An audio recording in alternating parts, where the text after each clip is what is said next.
Si por una sensación que nos transmite paz sentimos alivio, ¿cuánto no más si es un estado, una condición, una realidad? Que seamos rescatados. Salvación viene del griego sozo, que significa ser rescatado del peligro y ser trasladado al lugar de la seguridad y sus riquezas y de sus provisiones. Si algo necesitamos es ser salvados a través de Cristo Jesús, para entonces tener ahora la oportunidad de estar en el lugar, en el estado de su seguridad.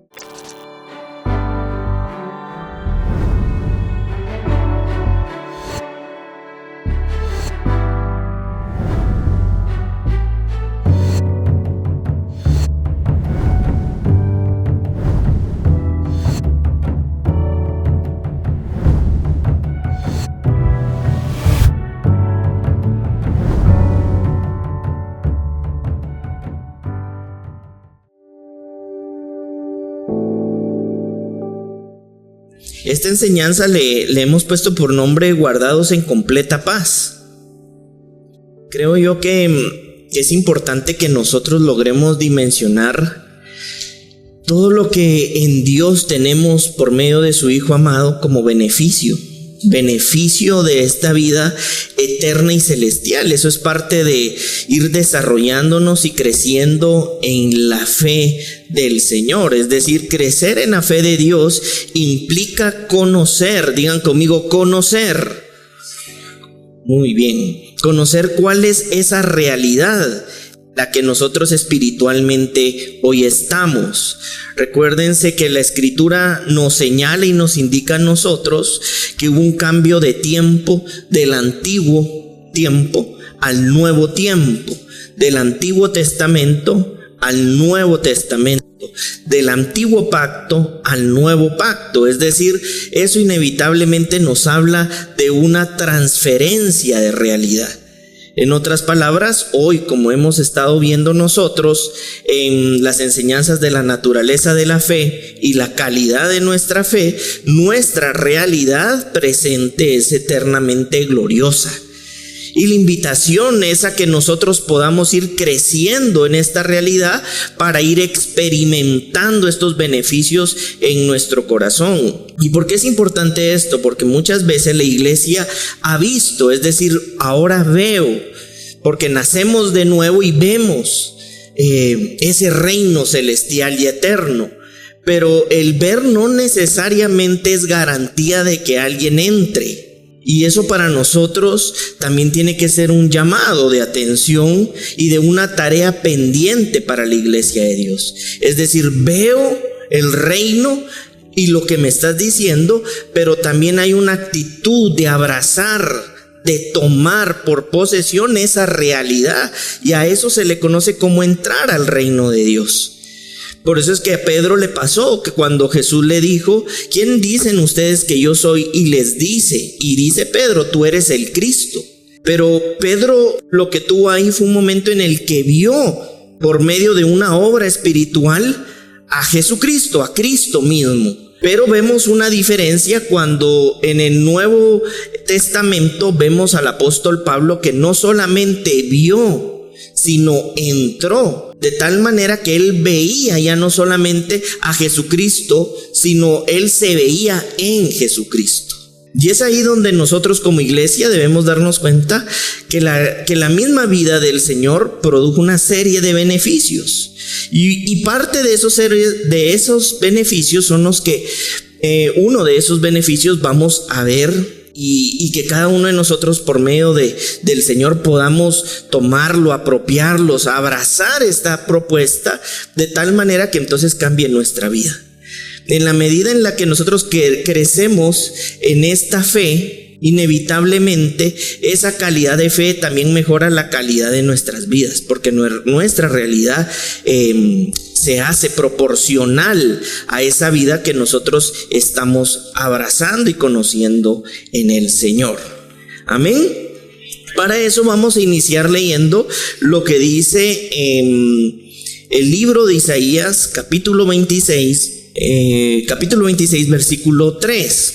Por otra parte, agradecerles también por a los que fielmente también acuden al llamado de Dios a reunirse como iglesia de Dios. Es decir, esto también es un acto de entendimiento. ¿Por qué es un acto de entendimiento? Porque habla de que estamos dimensionando la necesidad de crecer y madurar en el Señor. Y esto no es un asunto mágico. Yo sé que podemos meditar allá, podemos meditar por otro lado, pero también unirnos en la iglesia, es decir, con otros hermanos en la fe, promueve el desarrollo y el crecimiento de nuestra vida en el Espíritu. Entonces, quisiera que nos pudiéramos dar un fuerte aplauso a todos, por favor, los que estamos aquí. Muy bien, bueno. Vamos a leer lo que dice el libro de Isaías, capítulo 26, versículo 3. Dice acá: tú guardarás en completa paz a aquel cuyo pensamiento en ti persevera, porque en ti ha confiado.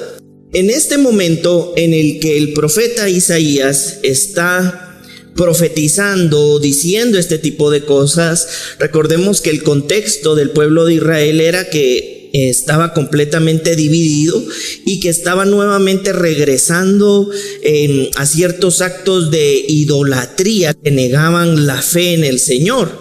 Entonces aquí el profeta nos está diciendo algo que para ese tiempo era una promesa, y eso es algo que debemos aprender a identificar. En ese momento lo que él profetizaba era una promesa, es decir, no era una realidad. Un ejemplo de esto: ¿qué nos pondría a nosotros más feliz o más satisfecho?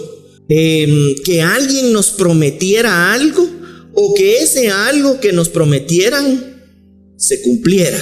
Es decir, si yo te pongo a decidir o a elegir a ti, ¿tú estarías feliz solo con la promesa, o tú estarías más feliz si esa promesa se cumple? Es decir, eso es importante ir notando en la Escritura.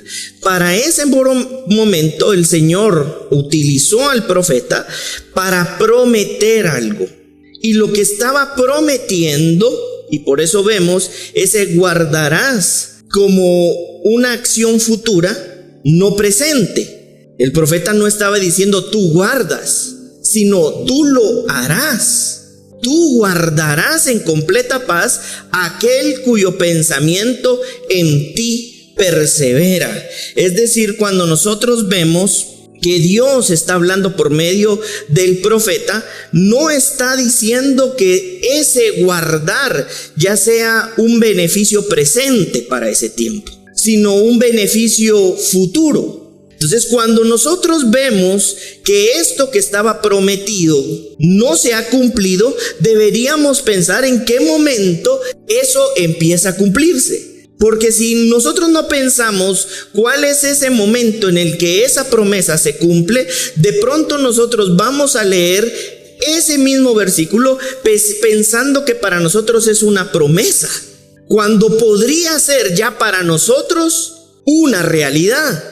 Y seguimos esperando que suceda en lugar de estar pensando en cómo vivirlo, cómo disfrutarlo, cómo tenerlo, cómo experimentarlo. Y dice que guardará como una acción futura en completa paz. Y ya vamos a ver esto más adelante lo que significa. Aquel cuyo pensamiento, cuando habla de pensamiento, hace referencia a deseos, opiniones e intenciones. El que en ti persevera, es decir, alguien que está completamente firme en el Señor.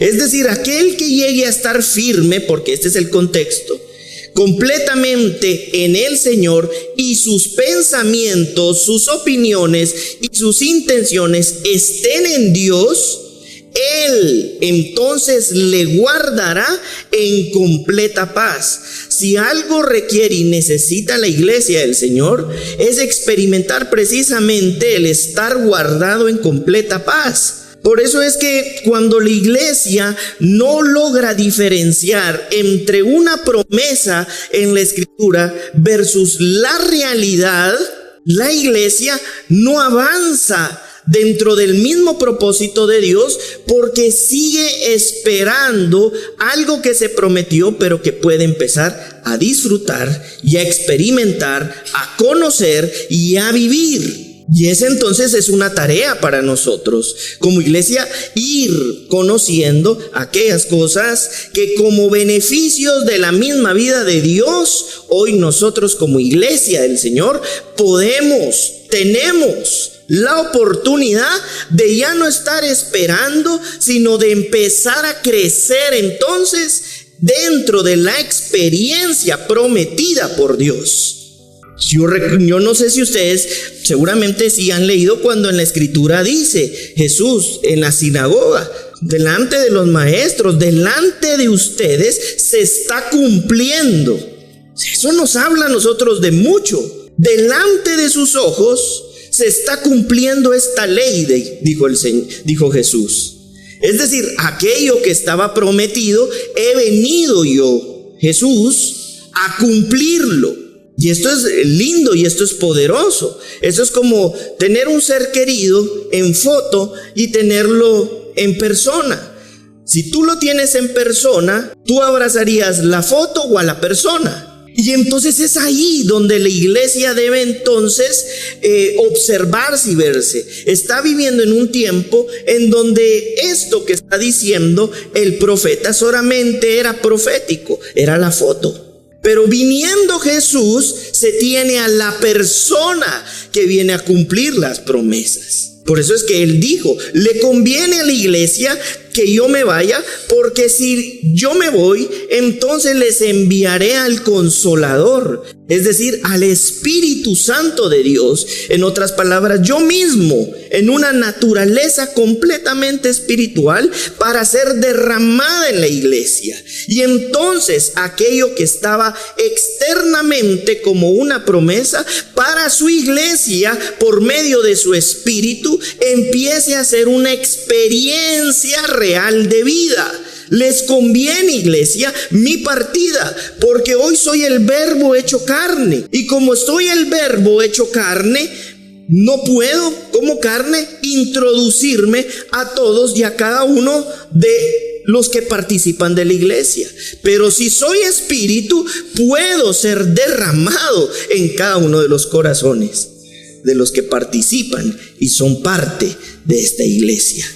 Entonces esto es maravilloso y eso es poderoso. Aquello que era promesa, hoy la fe en el Señor nos permite tenerlo como una certeza. Y para eso entonces vamos a leer lo que dice Primera de Tesalonicenses 5:23. Va a ser un versículo al que le vamos a dedicar un poco de tiempo. Y entonces aquí dice el escritor a la iglesia de Tesalónica: y el mismo Dios de paz os santifique por completo, y todo vuestro ser, espíritu, alma y cuerpo sea guardado. Cambió el tiempo del verbo, sea guardado, irreprensible para la venida de nuestro Señor Jesucristo.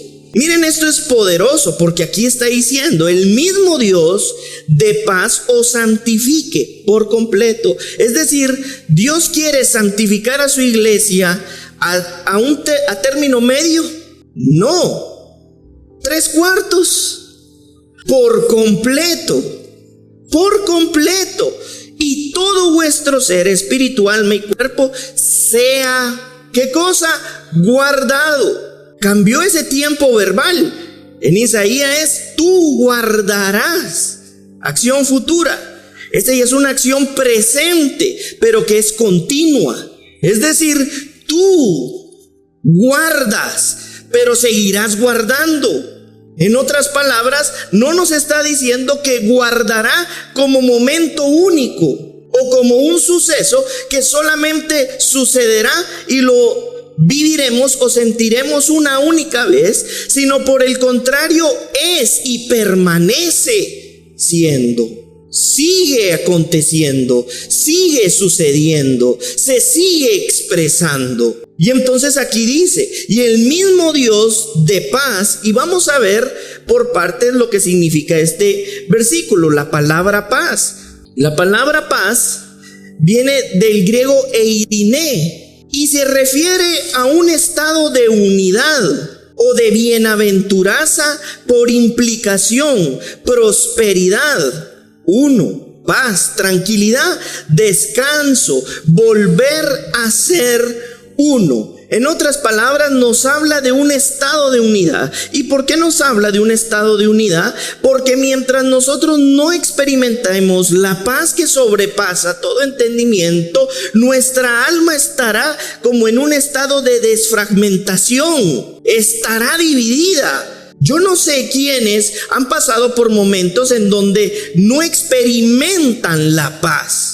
Pero si algo sucede ahí en el corazón del hombre es que se siente dividido, se siente fragmentado, se siente en pedazos. No hay un estado de tranquilidad. Y miren qué lindo esto, porque lo que la Escritura nos está diciendo es que esta paz es un estado de unidad. En otras palabras, esta paz de la que nos está hablando de la Escritura es una condición de vida. Por eso es que dice la Escritura que esta paz sobrepasa el entendimiento del ser humano, porque no habla solamente de la paz como una sensación única, sino como un estado, una condición espiritual que reina en el corazón de su iglesia. ¿Y cuántos de nosotros no deseamos verdaderamente experimentar y tener ese estado de paz donde reina Cristo Jesús y es una realidad de vida? Si por una sensación que nos transmite paz sentimos alivio, ¿cuánto no más si es un estado, una condición, una realidad de unidad? Y dice también de este griego iriné, de bienaventuranza. La bienaventuranza se puede entender como un estado de bendición. Imagínense, esa es la oportunidad del beneficio a vivir para la iglesia, un estado de unidad de bendecido, de bendición. Hasta lo decimos muchas veces cuando todo va, qué bendición, lo dice como un suspiro. Ahora imagínense si la iglesia avanza en el entendimiento de que lo puede tener como un estado de vida, como una realidad del espíritu. También bienaventuranza se puede entender como alguien próspero y feliz. Por eso es que el apóstol Pablo decía, estén siempre gozosos. Y él no lo decía como consejo. Él estaba diciendo a la iglesia, ese debe ser tu estado de paz. Y él lo vivió, tanto que estaban a punto de decapitarlo. Estaba preso y él, feliz, gozoso, declaraba que había acabado la carrera. Imagínense, eso habla de una condición que no se puede adquirir humanamente, que necesitamos necesariamente la intervención, y es ahí donde entonces también opera la salvación de Dios. Que seamos rescatados. Salvación viene del griego sozo, que significa ser rescatado del peligro y ser trasladado al lugar de la seguridad y sus riquezas y de sus provisiones. Si algo necesitamos es ser salvados por Dios a través de Cristo Jesús, para entonces tener ahora la oportunidad de estar en el lugar, en el estado de su seguridad, de sus riquezas espirituales, y entonces ir experimentando ese estado de unidad y de bienaventuranza, de descanso, de volver a ser uno. Por eso es que muchas personas, estando en iglesia, ven esto, lo ven, pero no han entrado, no han abrazado la realidad. Entonces vienen los escenarios complejos y adversos, y lo primero que se hace es tomar decisiones completamente lejos de la voluntad y del propósito de Dios, porque no están en un estado de unidad, de bienaventuranza, porque lo han visto, lo han escuchado, pero no lo han abrazado. Su alma no ha sido notificada de esta realidad del espíritu. Entonces cualquier decisión en cualquier momento, y después pareciera que hay justificación, cuando dentro del plan y del diseño de Dios esto está trazado para que su iglesia lo viva, lo crea, lo disfrute, lo experimente y entonces pueda avanzar aún en medio de la dificultad en un estado de unidad y de paz, de bienaventuranza. Lo vivieron los apóstoles. Vieron apóstoles que antes de ser asesinados fueron torturados. No me recuerdo a quién de los apóstoles le arrancan completamente la piel previo a asesinarlo y no negó la fe. Eso es un dolor. Si con una cortada uno como grita, duele. Ahora que te despellejen vivo y no perder el estado de paz. Eso tiene que ser una obra del Espíritu supernatural, de una realidad eterna. Y es ahí donde todos, como su iglesia, estamos invitados a participar de esa plenitud de la vida del Señor. Vamos a regresar entonces al versículo, por favor, Gio.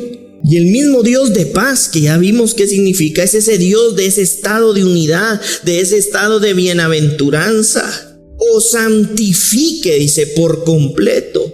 Vamos a ver lo que significa la palabra santifique o santificación. Viene del griego agiasó y significa purificar internamente mediante la reforma del alma. El Dios del estado de unidad, de bienaventuranza, de bendecido, os purifique internamente mediante la reforma que se está experimentando en el alma de su iglesia. Pero esta reforma no se da sino por medio de la palabra de verdad, de justicia, de conocimiento, que entonces empieza a producir un estado de renovación, de arrepentimiento. Y es ahí donde entonces vemos lo que el arrepentimiento es. El arrepentimiento viene del griego metanoia o metanous, y es un cambio de mentalidad, pero también a través del cambio de propósito hay un cambio de opinión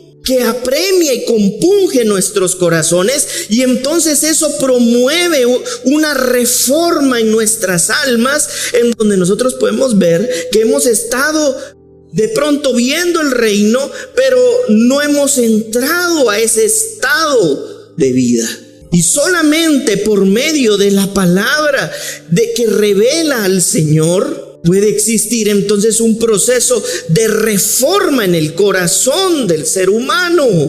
Por eso esto no es magia, esta es una obra del Espíritu. Dice la carta a los Efesios que por medio de su palabra nos purifica internamente mediante la reforma del alma. Es decir, estamos siendo transformados, reformados, cambiados internamente por medio de la obra santificadora de Dios a través de su palabra. Entonces, esto es importante que nosotros podamos entenderlo y dimensionarlo. Que el Señor a nosotros, el mismo Dios de paz, nos santifica, purifica internamente mediante la reforma. Es decir, si nosotros estamos en el reino de Dios, lo que sucede es que Dios, por medio de su palabra, va a ir reformando. Reforma es cambiarle la forma, darle nuevamente la forma que debe tener el alma de acuerdo al diseño de Dios. Amén. Por eso nosotros estamos aquí reunidos para que por medio de su palabra seamos purificados y entonces podamos ser reformados de acuerdo a la obra del Espíritu de Dios. Y entonces el mismo Dios de esta unidad, dice el versículo 23, Dios de paz, de esta bienaventuranza, de este estado, ¿verdad? Santifique, purifique, reforme nuestras almas, nuestros corazones. Y es ahí donde entonces tenemos que darnos cuenta que esto Dios lo hace por completo. Digan conmigo, por completo. Vamos a leer lo que significa la palabra por completo. Y aquí hay un poco como de historia para que nosotros lo podamos comprender. En el mundo grecorromano, el concepto de plenitud o de perfección, este completo viene de holóteles. El concepto de plenitud o perfección era muy valorado. a menudo asociado con el cumplimiento de un propósito o la consecución de un estado ideal. En el contexto del cristianismo primitivo, este término habría resonado con la idea de madurez espiritual y el camino del creyente hacia una mayor semejanza con Cristo. Esto es maravilloso, porque lo que el escritor nos estaba diciendo era que esta santificación debía ser por medio de esa plenitud, pero esa plenitud no era una realidad o no es una realidad a menos de que haya cumplimiento de un propósito. Es decir, la iglesia no va a ir experimentando ese proceso santificador y purificador en ese estado de paz a menos de que previamente tenga claro cuál es el propósito de su existencia. El propósito nos da sentido, significado, valor, camino, rumbo, destino. Es decir, si nosotros desconocemos cuál es ese propósito, probablemente en nosotros también ese proceso de santificación quede a medias. Y aquí claramente nos habla del propósito. Y el propósito de Dios consiste en que Él pueda revelarse a su iglesia, para que Él pueda formarse en su iglesia y entonces pueda usar su iglesia para mostrar su vida a través de su iglesia. Por eso es que toda la palabra del Señor, si a algo debe invitar a la iglesia, es precisamente a ese proceso de madurez que pone por evidencia la semejanza de Cristo en nuestras vidas. Si la palabra que nosotros escuchamos no está generando ese estado de reforma en el alma para convertirnos cada día más a la semejanza de Cristo, deberíamos preguntarnos si verdaderamente ese es el evangelio de Dios. Porque el evangelio de Dios tiene por propósito, meta u objetivo, convertirnos a la semejanza de Cristo. Y eso es lindo y es maravilloso, porque este proceso, y aquí quisiera hacer un paréntesis, de conversión, a veces nosotros lo hemos entendido como un momento único. Ya me convertí, y cuando vemos nuestra vida así exactamente en la misma condición en que me encontraba, incluso previamente a decir que me había convertido. Por eso es que debemos entender que la conversión es un proceso permanente. Y es ahí donde se empieza a experimentar la reforma constante en el alma. Convertirse es volverse y voltear a Dios. Y ese es un problema, no la conversión, sino la falta de entendimiento sobre esto. ¿Por qué? Porque entonces a veces lo que ha llevado el no comprender esto es que la iglesia crea que está convertida por un momento y no por todo un proceso de reforma en su alma, siendo convertida a Cristo. Y es ahí donde entonces surgen excusas. No, si yo ya me convertí. No, si yo ya. Pero la conversión es un acto dinámico y activo que permanece en el tiempo. Que constantemente nuestras vidas en esas áreas que no han volteado a ver a Jesucristo, empiecen a voltearlo a ver para convertirse a Cristo. Y entonces ahí sí está sucediendo el proceso santificador por completo. Por eso es que dice el escritor a los tesalonicenses que esto debe suceder por completo, porque es una obra del Espíritu de Dios permanente. Y entonces preparamos aquí un cuadro que no sé si me podrías ayudar, por favor, Gio, que ya vimos lo que significa la santificación. Pero podríamos decir que la santificación tiene dos vías. La vía objetiva, que quiere decir que esta nace o proviene de la fuente que es Dios, es externa al hombre. Es decir, esta santificación que purifica el alma del hombre no es sino un acto soberano de la vida del Espíritu de Dios. Es decir, el hombre por sí mismo no puede producirlo. Necesita de la intervención salvadora, santificadora de Dios. Esa es la parte objetiva.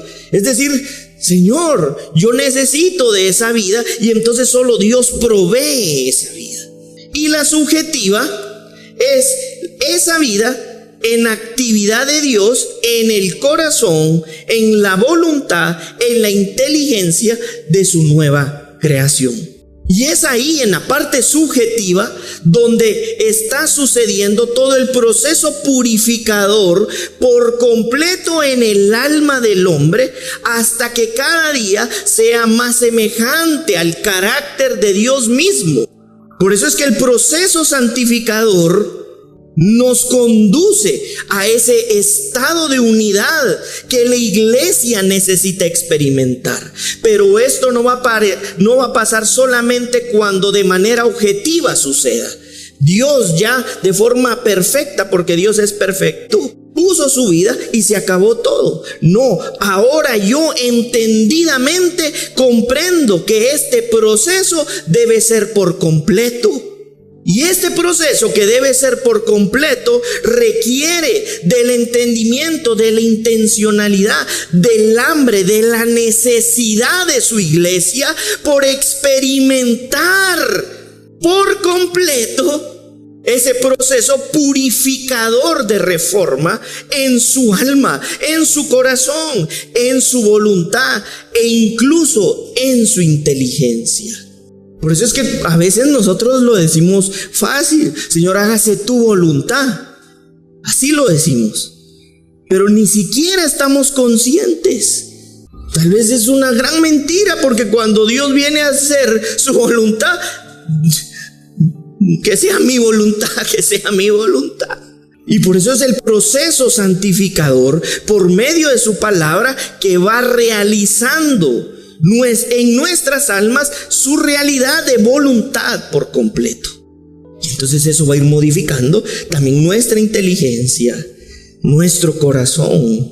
Y entonces el proceso de convertirnos permanentemente a Dios va a dejar de ser un conflicto, y vamos a ir entendiendo que son áreas que necesitan ser convertidas a Cristo, rendidas al Señor, para que Dios realice su obra santificadora, purificadora en nuestras almas de manera completa.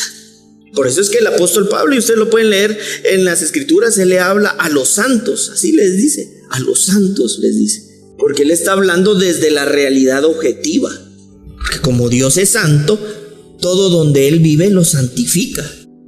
Pero ahora eso santificado necesita de la obra santificadora por completo, para que entonces sea visible a través de su iglesia la vida de Dios. Lo más cerca que alguien va a llegar muchas veces de estar de Dios es a través de su iglesia, y su iglesia eres tú. A veces decimos, no, qué gran carga, no, porque esta es una obra transformadora, reveladora de la gracia de Dios en nuestro corazón. Es decir, empieza a funcionar desde lo profundo de nuestro ser, no desde afuera de nuestro ser. Por eso la palabra transformación viene del griego metamorfo, que significa ser cambiado de acuerdo a la realidad interior. Tú no eres transformado por la realidad exterior. Tú, de acuerdo a la realidad interior que reina en tu corazón, eres transformado. Y entonces en esa vida en propósito, lo que suceda, lo que acontezca, el valle de sombras, las dificultades, los escenarios adversos, no vienen sino a colaborar, porque hay una realidad del Espíritu Santo de Dios en tu corazón, en tu inteligencia y en tu voluntad. ¿Creen que me estoy explicando? Y dice, y todo vuestro ser entonces, espíritu, alma y cuerpo, entonces, digan conmigo, entonces, sea ahora sí que guardado. Es decir, que llegue ese momento de ser guardado, previamente tiene todo un contexto dentro de la realidad del Espíritu Santo de Dios. Porque en ocasiones, porque tenemos ciertas ideas como mágicas más que espirituales, lo único que queremos es: Dios, dame paz. Pero no nos sometemos al proceso. También el alma va comprendiendo de esta realidad por medio de la vida del Espíritu. Y cuando tú empiezas a crecer en la vida del Espíritu, bajo esa realidad del Espíritu, tú le puedes hablar a tu alma. Y tu alma va a entender lo que tú le estás hablando desde la realidad del Espíritu. Pero eso no pasa solamente por decir algo, sino porque tú estás creciendo dentro de toda la obra santificadora de Dios que está sucediendo por completo en el espíritu, en el alma y en el cuerpo. Entonces esta obra santificadora, según la Escritura, tendrá también su efecto en nuestros cuerpos como parte de esa realidad de Dios. Porque a veces esa falta de paz que solo puede venir de Dios también ha traído sus consecuencias a nuestros cuerpos. Están enfermos, están convalecientes, están padeciendo por un alma que no está guardada dentro de la obra santificadora, purificadora de Dios, que está reformando y cambiando permanentemente nuestros corazones. Por eso existen inclusive las enfermedades psicosomáticas. La palabra alma viene del griego psique, de la psicología del alma. Y es ahí donde entonces necesitamos que Dios obre en todo nuestro ser, iglesia, por completo. Estamos por completo. Digan conmigo: por completo. En todo nuestro ser. Espíritu, alma y cuerpo.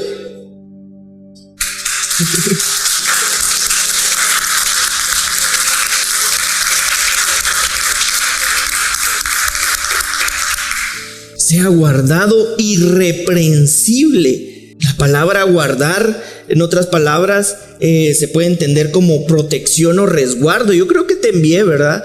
Yo la palabra guardado ya como un acontecimiento presente y permanente y futuro, y implica una fortaleza o líneas completas militares, por implicación de tener en custodia, guardar de pérdida o daño, propiamente por mantener el ojo sobre. En otras palabras, en la medida en la que estamos creciendo en la vida del Espíritu, la misma obra santificadora de Dios realiza como una acción militar en nuestros corazones, de protección, de resguardo. Por eso dice la Escritura: tú guardas porque está protegiendo, está custodiando nuestra voluntad, nuestro corazón, nuestra inteligencia, en esa misma medida en la que estoy como parte de su iglesia siendo santificado por completo. Por eso no menospreciemos, no le pongamos como poco valor los momentos en los que somos ministrados o edificados como iglesia del Señor. Porque a veces le ponemos tan poco valor nominal que parece poca cosa, cuando eso puede ser la garantía de poder vivir la realidad de Dios en esta tierra. En medio incluso del dolor, incluso en medio de la muerte, incluso en medio de la dificultad, incluso en medio de la injusticia, incluso en medio de la pobreza, incluso en medio de la enfermedad, incluso en medio del mismo miedo. Solo tú, Señor, guardas en completa paz todo mi ser. Pero me dispongo también para hacer una tierra en donde tú puedas plantar tu vida.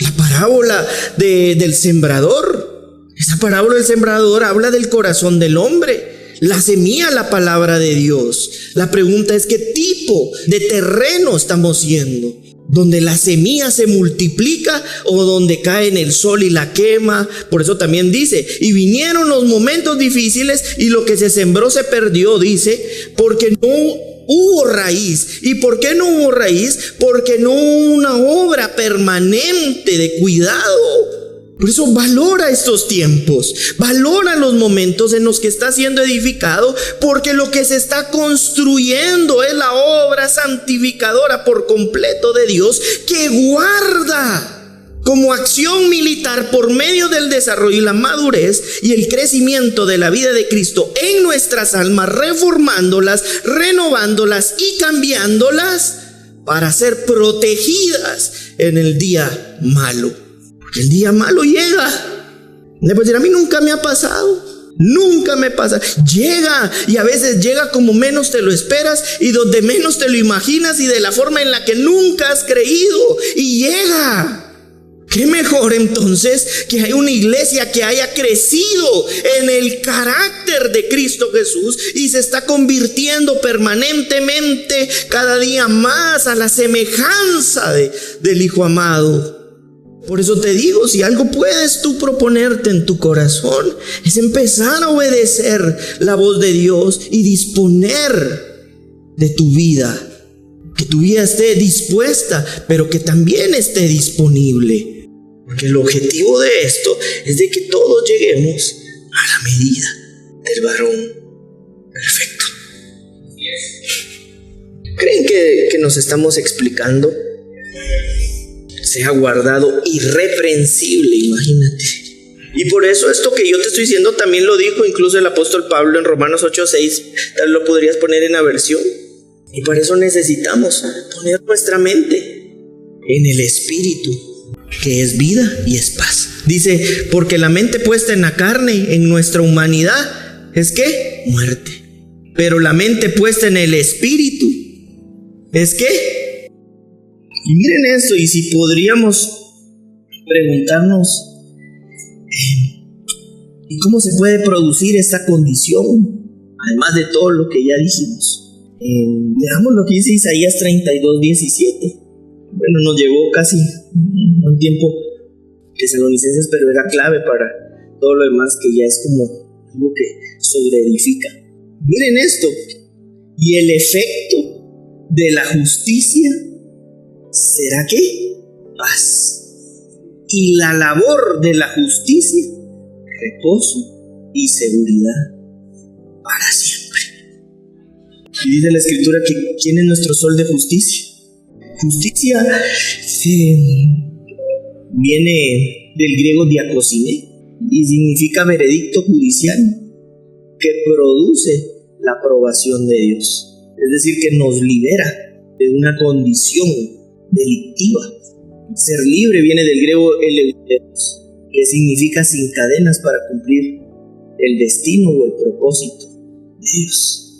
Es decir, la justicia que es Dios en medio de esa obra será paz para su iglesia. Y la labor de la justicia, reposo y seguridad, ¿para cuándo? Con razón el escritor en 1 Tesalonicenses 5:23 habla de esa paz que nos guarda de manera presente, pero también de manera futura. En otras palabras, para siempre. Busca primeramente el reino de los cielos y su justicia, y todas las demás cosas te serán añadidas. Lo que se añade cuando encuentra que hay propósito. Si reina el propósito, lo que debe de añadirse se va a añadir como resultado de esa íntima comunión con Dios. Y entonces su iglesia no perderá la paz corriendo detrás de lo que se añade. Estará en ese estado de paz que tiene propósito, y lo que debe de añadirse de acuerdo al propósito será añadido. Por eso es que somos bienaventurados, somos bendecidos, somos amados. Yo te invito verdaderamente a que no solamente veas esto, sino entendida, valientemente decidas entrar a esta vida. Yo estoy seguro que el Dios de paz te santificará por completo y guardará para siempre tu corazón, tu voluntad y tu inteligencia. Y cada día estará convirtiendo tu corazón más semejante al de Cristo Jesús. Amén. Vamos a finalizar orando, dándole gracias al Señor